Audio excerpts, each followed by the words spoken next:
नमस्ते, अभिवादन आपका इनोसेंट इन्वेस्टर के इस नए वीडियो में। दोस्तों, झुनझुनवाला साहब ने एक बहुत बड़ी बात बोली है। क्या? निफ्टी 18,000 पे खड़ी है ना, वो कह रहे हैं कि 16,500 से नीचे वो जाने वाली ही नहीं है। एक्सट्रीमली बुलिश हैं वो पब्लिक सेक्टर अंडरटेकिंग बैंक्स पर, पीएसयू बैंक, जिनको आप प्यार से सरकारी बैंक बुलाते हो। झुनझुनवाला साहब ने ऐसा क्यों कहा बताएंगे आपको, लेकिन उससे पहले आपको बता दें, उन्होंने एक और बड़ी बात कही है कि उनको कोई इंटरेस्ट नहीं है ये जो इंटरनेट फर्म्स के आईपीओज आ रहे हैं उसमें पैसा लगाने की। क्यों? क्योंकि उनका स्ट्राइक रेट काफ़ी नीचे रहेगा, यानी कि उनमें जो परफॉर्म करेंगे उनका स्ट्राइक रेट कम रहेगा। पॉलिसी बाजार, पेटीएम और मूवी क्विक और अभी जोमेटो भी आया है, उसको भी झुनझुनवाला साहब ने यही बात बोली थी। चलिए डिस्कशन करेंगे। पहले चलते हैं निफ्टी के चार्ट पर। अगर यहाँ से यानी कि 17,500 से 16,500 निफ्टी को जाना हो, देखो भाई बम धमाका हो रहा है, तो कोई दिक्कत नहीं है, समय ही ऐसा चल रहा है, हम किसी को कुछ नहीं बोलेंगे। बस 16,500 तक अगर निफ्टी जाती है तो यहाँ के कंपैरिजन में मात्र 5% की एक्स्ट्रा गिरावट होगी अप्रॉक्सीमेटली, यहाँ से थोड़ी ज़्यादा। लेकिन अभी हम एक दिन पहले ही वहाँ पर खड़े थे, यानी कि बाजार में झुनझुनवाला साहब को केवल 5% का डाउन साइड रिस्क दिखाई दे रहा है, और अप साइड पोटेंशियल तो बाजार में हमेशा अनलिमिटेड होता है, और भारत जैसे देश में तो ये बिल्कुल पॉसिबल है। ठीक, अब आप एक बात सोचिए, इतना छोटा सा रिस्क लेकर के अगर हम झुनझुनवाला साहब की बात माने तो आपको एक बड़ा टारगेट मिल रहा है। तकलीफ क्या हो रही है आपको इन्वेस्टिंग करने में? अच्छे स्टॉक्स अच्छे रेट पे हमेशा नहीं होते, लेकिन अच्छे समय पे ज़रूर होते हैं। वो अच्छा समय क्या भी है वो आप डिकोड करो। मैंने आपको कुछ स्टॉक्स भी सुझाए हैं, पोर्टफोलियो भी आपको जल्दी मिलने वाला है। एक बात याद रखना, दिवाली पोर्टफोलियो से रिलेटेड जो भी आपकी क्वेरीज है, थोड़ा इंतज़ार कर लो, 3 तारीख शाम 5 बजे तक आपको फोलियो मिल जाएगा। फिर जो मुहूर्त ट्रेडिंग होगी ना, उसमें आप आराम से स्टॉक्स को खरीदना, दिवाली के दिन एक एक करके खरीद लेना। अगर आपको लगता है अभी लेवल आपका वाला आना है, जो आपको लेवल सुझाए जाएंगे वहाँ पर आप इन्वेस्टमेंट कर देना। अगर बाजार भाग जाती है तो इंतजार कर लेना भाई, टेंशन मत लो, जल्दबाजी मत करो। कुछ लोग ये कह रहे हैं, अरे देखिए सर बाजार आज 1.5% भाग गई, आप अगर पहले दे दिए होते। अब यार दिवाली के उपलक्ष्य में हम पोर्टफोलियो लाए हैं, आपको पहले ही दे दें, कोई बात नहीं। मैंने आपको पहले ही स्टॉक सुझाए हैं, वहाँ पर आप पैसे डाल दो, बेटर रिटर्न्स आपको हो सकता है वहाँ पर भी मिल जाए, बढ़िया, कोई दिक्कत नहीं। आपको थोड़ा इंतजार करना चाहिए। इन्वेस्टमेंट के लिए इतनी हड़बड़ी मत दिखाओ, पेशेंस दिखाओ, पेशेंस। समझ रहे हैं, इन्वेस्टमेंट हड़बड़ी में नहीं किया जाता। ट्रेडिंग करना है आप डेली करते रहिए, कोई दिक्कत नहीं है। और वो पोर्टफोलियो है, ट्रेडिंग के लिए स्टॉक्स नहीं दिए गए हैं आपको। चलिए 18,000 निफ्टी है, कोई दिक्कत नहीं। झुनझुनवाला साहब कह रहे हैं 16,500। पीएसयू बैंक्स पर वो बुलिस हैं, कुछ बैंक्स पे मैं भी बुलिस हूँ, पीएसयू में ही। आपकी नज़र अगर कहीं पर हो नीचे कमेंट करके बताना, मैं आपको बताऊंगा। हाँ, ये कह रहे हैं ना आईपीओ वगैरह में उनका इंटरेस्ट नहीं है, आपको अप्लाई करने से उन्होंने नहीं रोका है, लिस्टिंग गेन कमाने से नहीं रोका है, इन्वेस्टमेंट करने से रोका है। उसके लिए हम आपको सलाह देते रहते हैं, उसके लिए आपको टेंशन लेने की ज़रूरत नहीं है।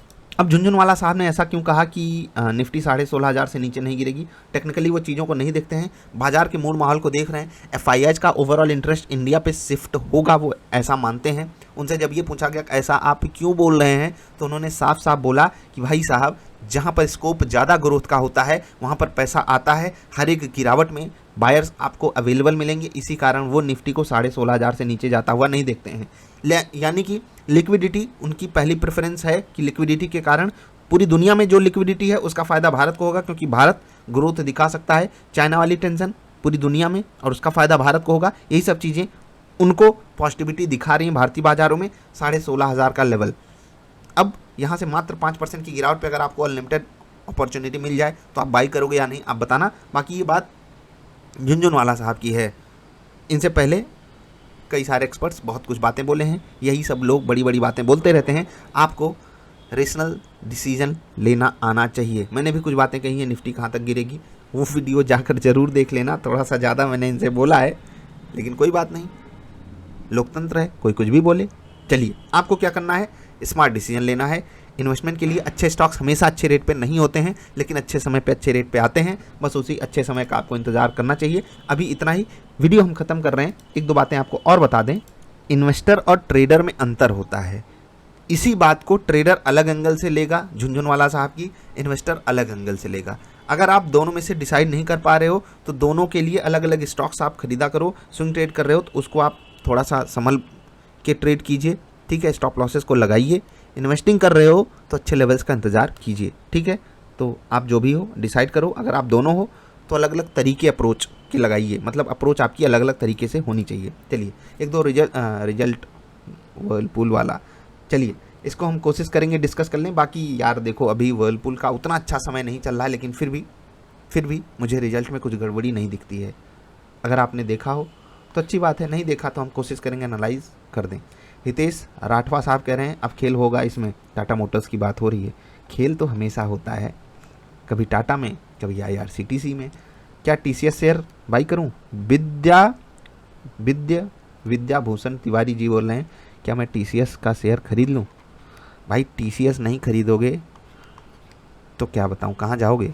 मतलब बाजार में आओ, TCS नहीं खरीदोगे, क्या खरीदोगे फिर? मजाक कर रहा था।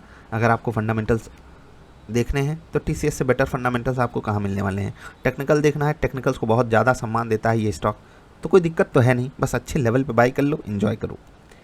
ठीक, किस लिए बाई कर रहे हो? ट्रेडिंग के लिए, इन्वेस्टिंग के लिए, वो भी डिसाइड कर लेना। क्या 300 बढ़िया रेट है? भाई कोई रेट बढ़िया नहीं होता है, कोई भी रेट बढ़िया नहीं होता है। आपको अन्य चीज़ें भी देखनी होती हैं कि क्यों वो रेट आपको पसंद है, ये डिकोड करो कि क्या गिर गया है केवल इसीलिए, क्या भाग गया केवल इसीलिए, क्या ब्रेकआउट दे रहा है केवल इसीलिए, क्या अच्छा रिजल्ट आया केवल इसीलिए।